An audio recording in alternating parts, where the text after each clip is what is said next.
Welcome back, and welcome not to my Midtown Manhattan brownstone, but to my Clear Lake townhouse. And this week we discussed 1982's Night Shift, starring Henry Winkler, Michael Keaton, and welcome back, Shelley Long. Night Shift was set in 1980s New York against the backdrop of the previous decade's descent into crime, drugs, prostitution, but Night Shift tells the comical story of debauchery that is literally just around the corner. Prostitution, working girls, women of the night are a central theme and plot point of Night Shift, the story of two hapless morgue workers who find themselves in the unique opportunity to take advantage of both the seedy underbelly of the city at night and little to no supervision. Prostitution has been referred to as the world's oldest profession. It's also the most resilient, surviving depressions, recessions, and other economic downturns. The events of Night Shift take place in and around Times Square, and most notably along 42nd Street. Now today, this area is a sanitized, Disney-fied chain restaurant and big box retail haven.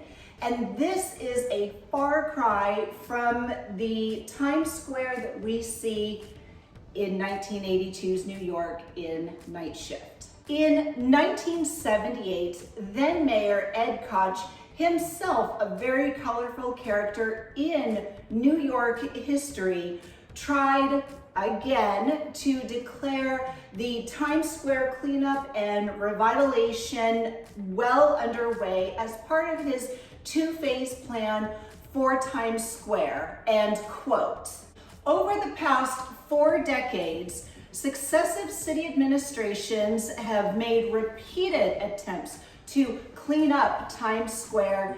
Each new attempt was met by increased skepticism," end quote.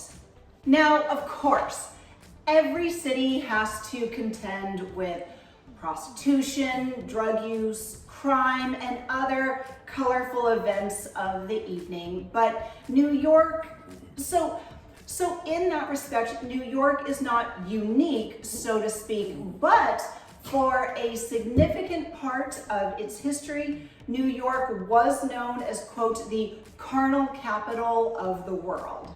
And let's go back to the early 1800s with court records showing a then astonishing 200 brothels in New York City by 1820, with repeated arrests, citations, and reports from 42nd Street, which would become the infamous the Deuce. And by the end of the Civil War, that number exploded to an astonishing 600 brothels that catered to both sailors and locals alike and everyone in between.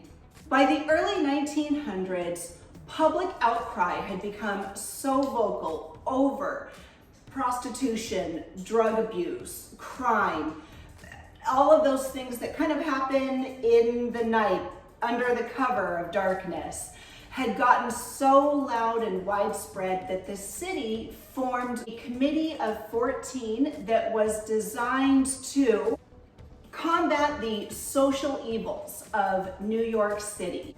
And the committee noted that in 1905, Park Row and Bowery Drives catering to prostitution were, quote, going full blast. Among them were the Fleabag, Scotty Lavelle's, Patty Mullins, and the Little Jumbo.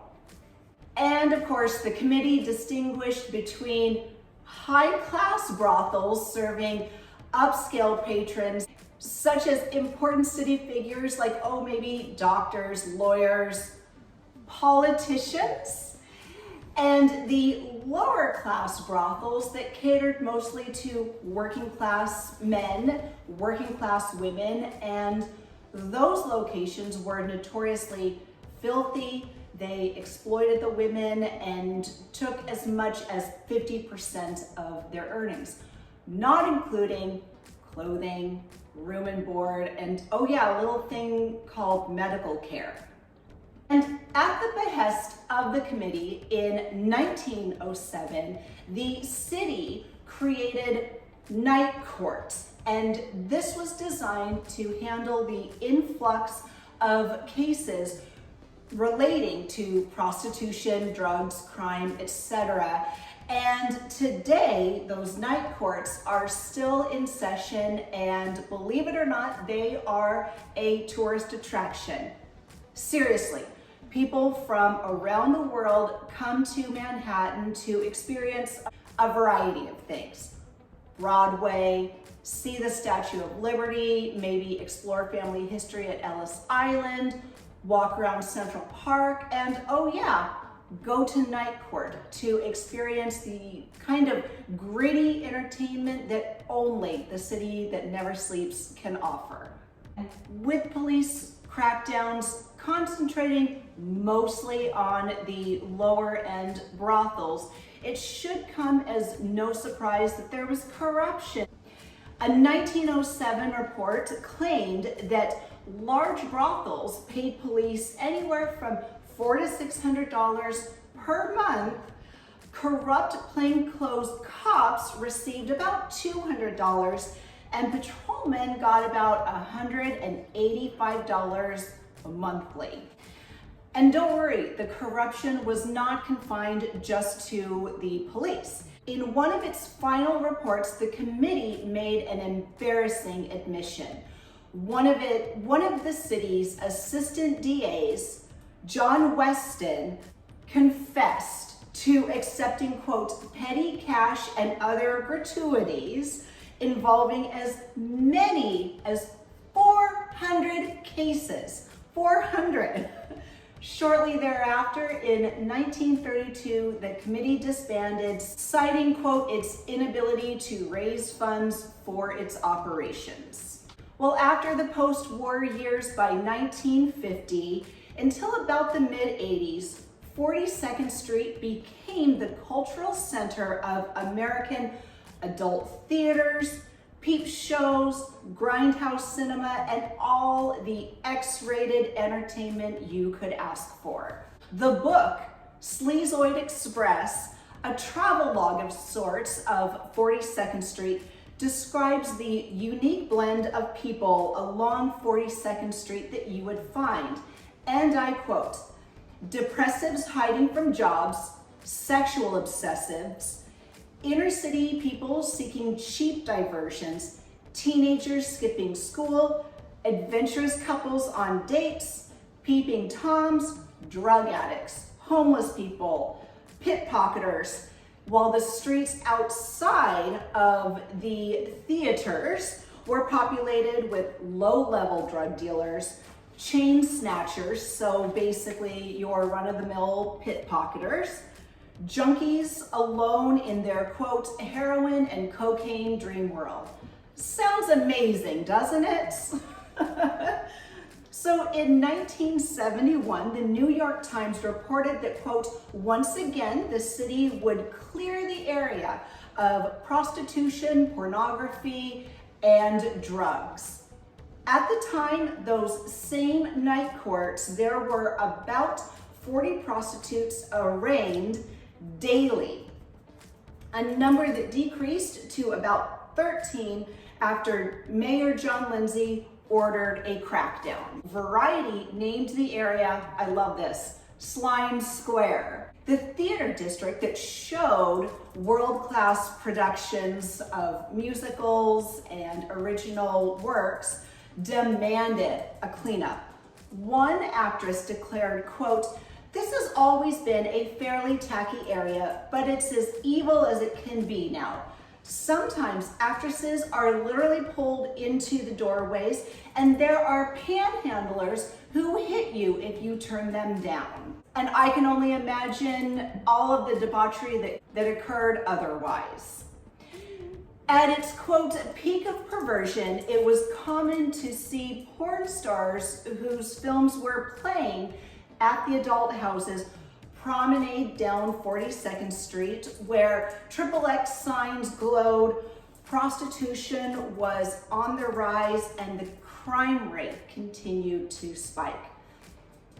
And I love this. There was literally a pamphlet warning tourists to stay off the streets of 42nd after 6 p.m. The pamphlet, titled "Welcome to Fear City, a Survival Guide for Visitors to the City of New York," offered the following advice.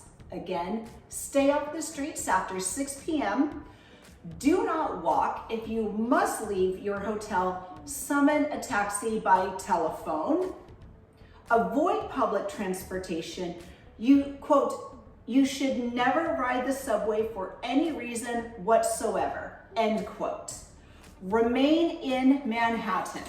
If you remain in midtown areas and restrict your travel to daylight hours, emergency service personnel are best able to provide protection. Protect your property. Now, this is a fairly simple and straightforward common sense rule, but protect your property, safeguard your handbag, conceal property in automobiles. I would take that one step further. Don't store anything in your car. And do not leave valuables in your hotel room, and do not deposit them in the hotel vault. So this pamphlet, interestingly enough, was not widely distributed, and this was because the pamphlet was part of an anti-layoff drive of sorts. Now, in 1975, the New York Times wrote, quote, "For the second time in as many days, unions representing policemen, firemen, and other public safety officers won affirmation in court yesterday of the constitutional right to pass out Fear City leaflets at transportation terminals, hotels, and other shopping districts." However, the unions, faced with mounting criticism of their tactics in attempting to pressure the Beam administration to rescind planned layoffs of more than 10,000 officers, continued to hold in abeyance distribution the black-bordered, skull-emblazoned pamphlets warning tourists to stay out of New York City because of rampant crime and inadequate protection. The Times reported the following month that, quote, they resumed distributing leaflets that the city is unsafe because of the dismissal of 3,000 police officers, and these new pamphlets were titled, quote, "If you haven't been mugged yet, ...